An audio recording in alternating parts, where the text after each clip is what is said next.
Bad bitch. So I'm just gonna be a pretty good stream because now I have what I what I'm set up to do right now is just show because I seen people come into my stream and talk why you play uh, static like this way and why you doing this, why you did that, and basically these guys that actually have experience and know what they talking about, they basically, these videos are on YouTube, right? And I was like, why these people that play Kovacs are saying this shit, like why you do this, why you do that. And actually today we is like about uh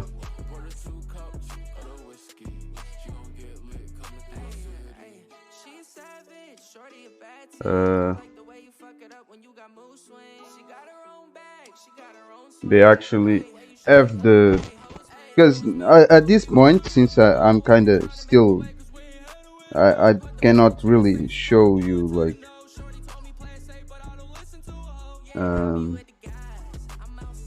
my my what I learned throughout the years, and since I'm still diamond, people will not take me as serious like I said before.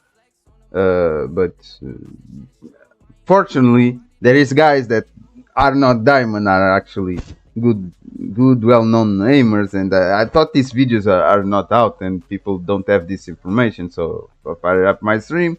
I was searching on YouTube some videos, and actually the videos are are here. It's just like people are not like looking for them, right?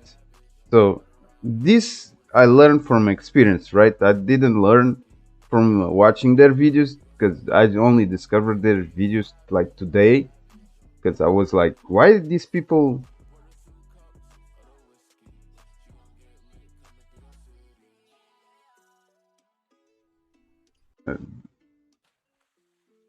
so people see this, but I was like, this is not normal, right? When they come to my stream, why you play static like that and blah blah blah. I was like, what? This guy doesn't play static, does he? It's why my first impression, right? And the thing is that basically it doesn't have the experience. Although actually the guy that said that was higher ranked than me, and he came to me and asked me that shit. I was like, what? And this will cover other aspects of my stream, so people understand what I'm about. I'm trying to get this out, but first I have to get to the rank so people really take me seriously and see that I'm not just like talking out of my ass, right? It's just because, like I said, 3 years of experience with aim trainers, and I'm not higher rank because I changed senses. It's just the basic. So I'm gonna show the video on stream. So any, and so we clear this out and I don't get this. Actually, I'm gonna start directing people to these videos because it's just crazy when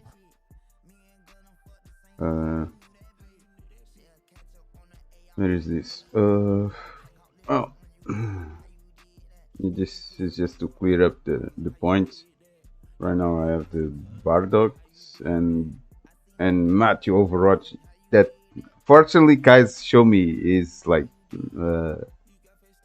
his thing, and I was searching for what he said, and that day was yesterday when guys actually show me him, I was like, wait a second, this guy actually knows about all this shit and how aim training goes with, right? He was not just talking shit. So there is 2 points that I wanna iterate Hey here. guys, I'm Mario W, and this is my static dots tutorial. We're going to go over the entire category that is static So this is gaming, the and video, we're going to focus on the most common mistakes that I see players making all the time, across all the levels. and Now first off, here I'm the not the best static dots player. here is the first thing that is like how to play static actually. And this guy basically knows how to play static, and and as for me, like I have the experience. I know this. I know this is true because, well, I play static Title for probably most goes of to my things, Cartoon or Bardoz. I'm still at the top of the and competition, but this guy compared to seems them, to have I'm the just slightly above credibility. average. If you What's want up, to see guys? what the pinnacle of static dots looks like, you should watch their VODs on 116 targets or 114 targets. That I don't have now. They're Speaking gonna explain specifically on whatever Bardoz, I if you don't. have not already watched his static gaming guide, which I have linked in the description, I really recommend you First, watch it why because I was talking playing about something called the static? Bardoz method, which is Why based is on the strategy that important? he uses to play static dots that he describes in his video. And this is not just to Let's like start with CS:GO. an It's overview of for static most dots. games. Why Because is it a category that so many players struggle on, and why should you play it? Well, static dot scenarios, unlike any other aiming category that you will find in Kovacs, because, well, the dots don't move, and in every other scenario type, you'll see bots moving in a certain way. Then players might think to themselves, then what's the point? Because in every popular shooter, including tactical shooters, I not thought really these outposts, videos were not your out and opponents people are don't going to have be this moving. information. It's more like dynamic clicking if you think about it that way.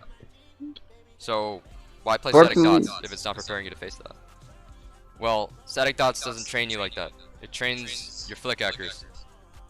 exactly, Flicking, I basically. think, is a skill in and of itself. It takes a lot of time in FPS games to get good at hitting flick shots. And the movements that static dots forces you to perform are basically training you to get used to flicking. Now this leads nicely into my rant about the most common mistake that I see when I watch static VODs from players at the novice to intermediate level of static clicking. It is so detrimental, and I'm willing to bet that it is the only thing keeping your scores down if you suffer from it. So many players, so many.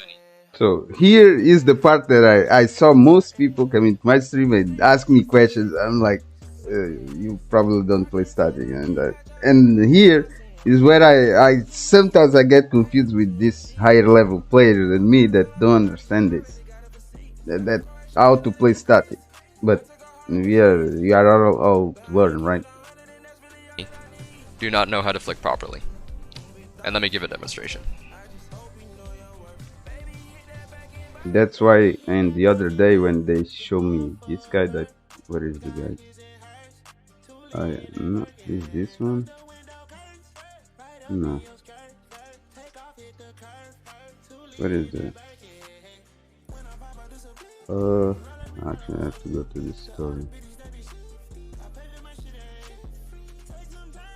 And I saw this guide. I started reading through all the HNA.xps guide. I read through all this and most of the stuff, and I said right off the bat that it's like this is outdated. Although his routine, in my opinion, like his routines are great for TAC FPS. I'm not taking that from it, but most of what he explained will be covered by him, by what he gonna say now. This is a 114 targets run, nothing too special, short demo run, and this score is Astra. What is significant here is how fast my flicks are. Many players often confuse the smooth, straight line concept and they try to... So this is the approach that I heard, that is the slow approach, right? You go smooth, slow, steady to target to get this. And like he gonna say, be actually smooth in the target to target transition, which is slow compared to genuinely flicking. Exactly, it's slow. You're not gonna try to flick slow to in game. That's why I don't do that. And second reason is just like it's slow pace. Your evolution will be slow paced too, for my experience. If you do it properly, it will automatically end up being a straight, smooth line. Now, according to the Bardolph's method, your flicks should be fast and your microcorrections should be slow. So this is the point. You flick fast and you micro correct always. You don't go steady to this point because you're not gonna do that in game. In game, the target just gonna appear and you have to flick actually. At least if you're Sure, when it starts, you need to start like slow, right? You don't. I mean, I didn't start really fast, but then I learned that if I keep going fast and then micro correct, actually, my flicks will be better, no, faster. And when I tested in game, what I train in the aim trainer, what happens is just like the targets actually looking. When I flick, the targets don't have time to get off my crosshair, right? Because well, I'm faster than they move, right? And they stay like stationary while I'm flicking really fast because he's a flick, he's not like tracking. Of course, there is the micro correction, but he's so fast, you gonna get the level that he's so fast that he can the target cannot do anything about it still starting out. because you were good at it. The more you play static, And the this closer is your flicks will land to the target, and the faster you'll be able to microcorrect. how to play static, basically. And that's it from his video. If you wanna check him out, I strongly recommend to check this out when you wanted to learn how to play static. Or now this is the part that I wanna show here. That is Bardos, because he recommends Bardos, and actually I started seeing the video. I was like, why people We playing still Cyclops, basically, when it comes to Kovacs and FPS aim trainers. So now because let's these guys discuss are out. how These I guys. managed to improve. So first of all, you have to keep in mind that my score So this is the common thing that people think that there is like a super method or something that's gonna give you superpowers and get aim really quick. No, is you're gonna extremely high say right now, but I kind of started high because of the years of experience that I had in FPS games before I started playing Kovacs. years. Aim doesn't come like right off the bat. It's it's good because years.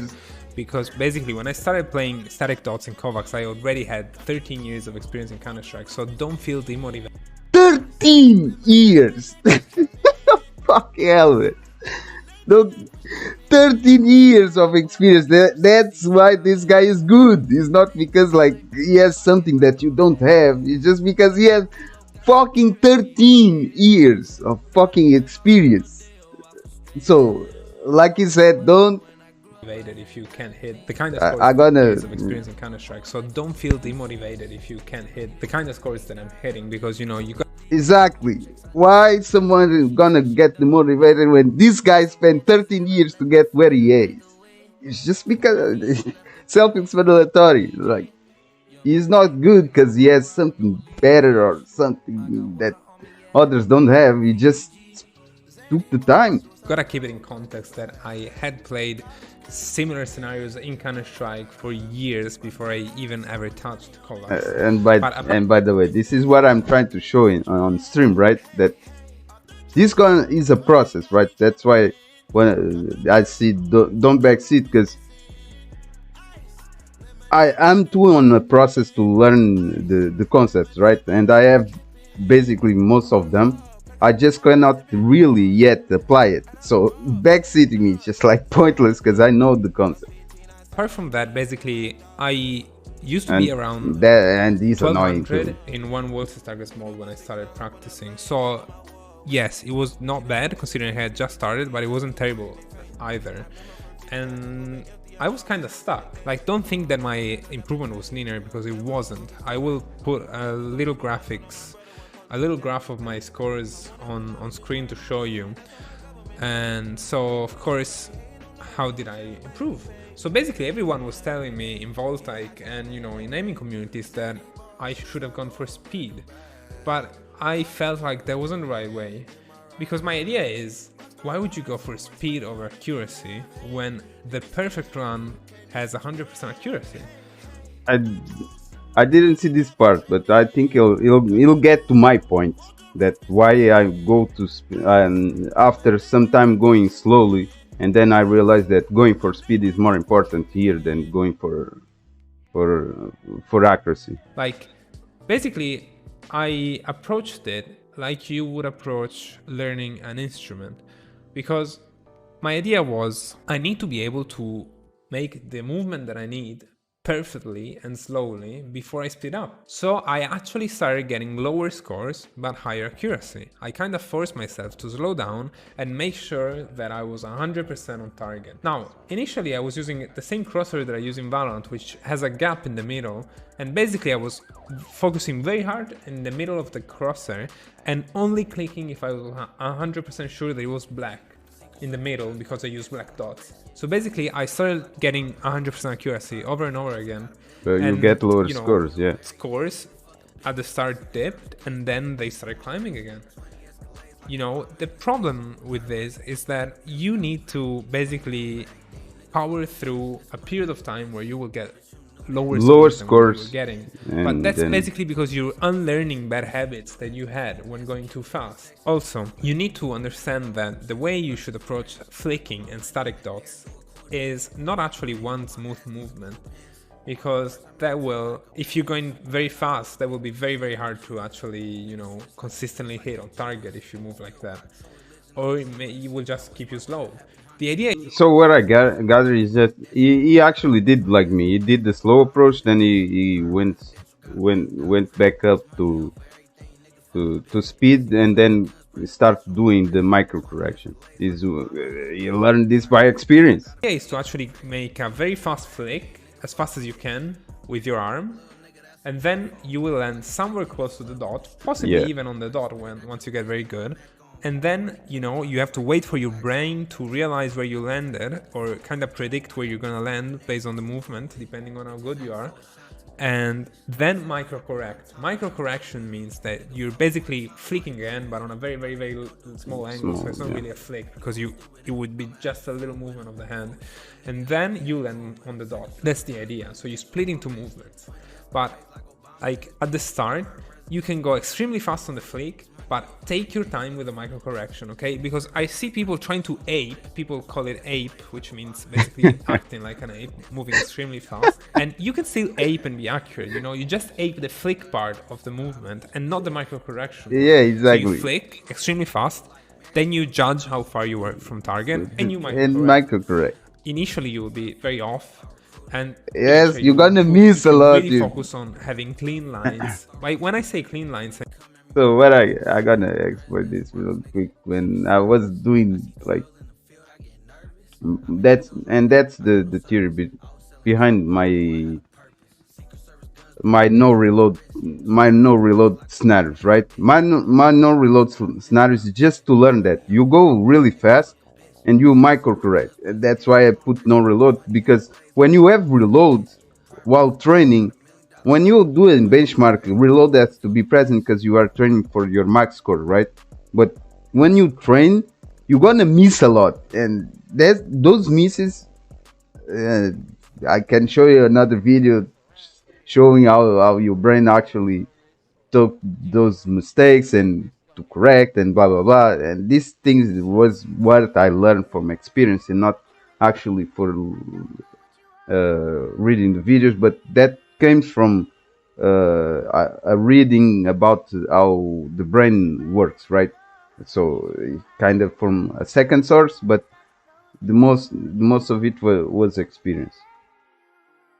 So your brain, if don't have nothing to correct, is just like not doing nothing. So with the speed, you have something to correct, and we will come a time that, well, eventually you will gonna land on try target. To basically be as close as possible to the target with your initial flick. Yeah, that's the idea. So flick, almost land on target, and if you haven't. I can show this way, and just take this. So I have like I'm gonna load up pen sphere fire voltaic, for example. So what are you? It says to not do is this. It's just like, because then your brain is not you're not gonna learn as fast. You can, you still, there is one thing. If you go slow first, because when you start you go slow. There is no, I think there is no really other way when you completely new to the mouse movement. Obviously you go slow, but it's better to then, because what I used to do is just go slow and run, and then go fast, run and then go slow, so I can like doing this. Like, you're gonna see me doing this, but that is for reason. It's because I'm trying to learn as close as fast to the target, right? So my brain learns that well, you have to readjust a little bit, and then I go a little bit slower, just a little bit, to get. But this is just like, I don't think he does this right. I think he just said to do this like really close and then micro flick. But this is what you're gonna see me doing to improve my scores on to train speed. So I got the theory that I found that is most effective is just like do one really fast run, and no matter where you land, if you miss too much, I don't think it matters. But then you have to do like 3 runs. What I discovered is you have to do 3 runs to get to your accuracy back, but keep some of the speed that you get from. This is how I actually learn how to flick and play this thing, and that's when I start to improve the most. Right now I'm not doing it because basically I have like already this stuff down, and I know that I can go at this pace, like the pace that I already have. But sometimes I'm gonna go really, like he said, I gotta hate the scenario and just like let the speed come in. But basically it's what he said. It's still like to like reiterate Trouble with this. what do you see me doing? Okay, still try to be fast on the flick and slower on the micro correction, but slow down your whole game for a All right, he says it. Go fast, but overall keep the same speed. Is what I do bit. now. And I would say consciously try to underflick. That also helps a lot, rather than overflick. Underflick. Because then you're still, maximizing the efficiency of the amount of movement you make. And by this I mean, if I underflick and then I microcorrect the rest of the movement, the total movement that I made will be lower than if I overflicked and came back. Which means that I can allow myself to go a tiny bit slower and still be at the same speed overall when it comes to kills per second, because now your lines are more efficient, Yeah. Because if you constantly overflick, This is the same concept. You just like flick fast as close as the target. It says it's better to underflick. No, I don't know if he says. you will be moving way more centimeters on the pad than someone that constantly underflicks. So that also Yeah, helps, because true. then you're maximizing the efficiency of your movements, which is needed if you're going for a very, very high score. So something I'd say is very important is, like, originally when I started getting into the aiming community, a lot of people told me to try to use a metronome to get used to a faster pace. I actually think that's a very bad idea, because when it comes to static movements, both in game and in Kovacs, you actually want to be dynamic in your pace. You want to be able to speed up when you're making... This that he's talking about, I only discovered like last week, right? It's still also a learning process to me. And that came from my watching videos on Nova and Celestial scores, right? I was watching offline, and what I thought was just like, at first, if you put a metronome, maybe it's a good idea. But then I saw how they do the scenarios actually, and yes, they do the scenarios dynamically.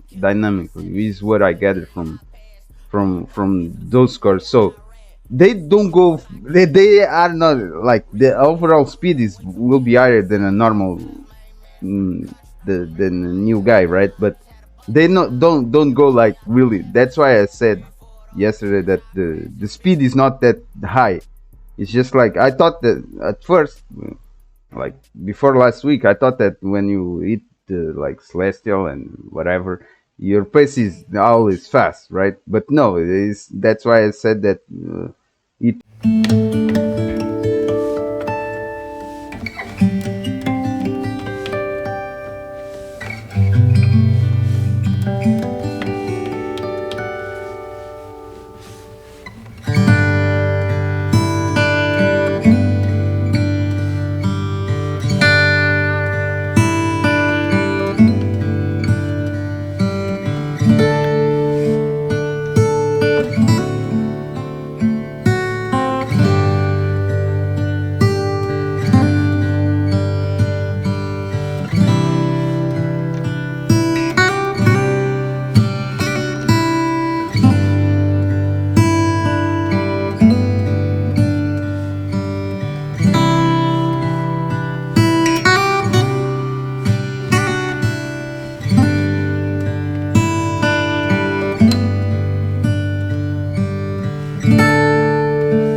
Yeah, waste exactly. efficiency in the cluster. So maybe you could experiment with a metronome with a way higher BPM than what you're actually capable of and try to only match it for a period of time. But I period would of still time, say yeah. don't use it. Yeah. I basically never used it, and It I makes no sense managed because somehow your to brain get is to the learning, top. so you're So gonna it's get definitely not higher needed, pace okay? if you Now, try something to. else I want to say is I think you should use smaller scenarios, smaller versions of the scenarios, like the 30% smaller versions of 1 voltage target small and 1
small dots, but only as part of the routine.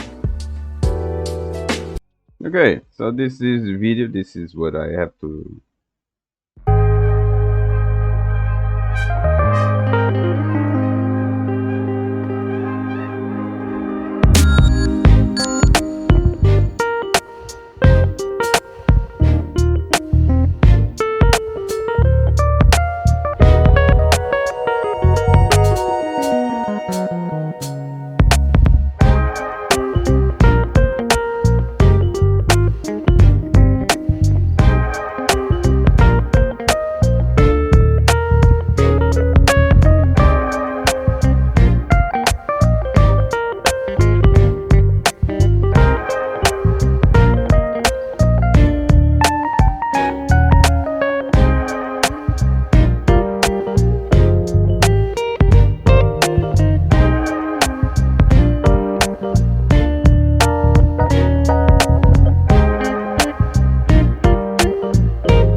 I will come up with the solution, and eventually, then, if anyone wants to know, I'm gonna come with a real answer. Because right now, I don't know.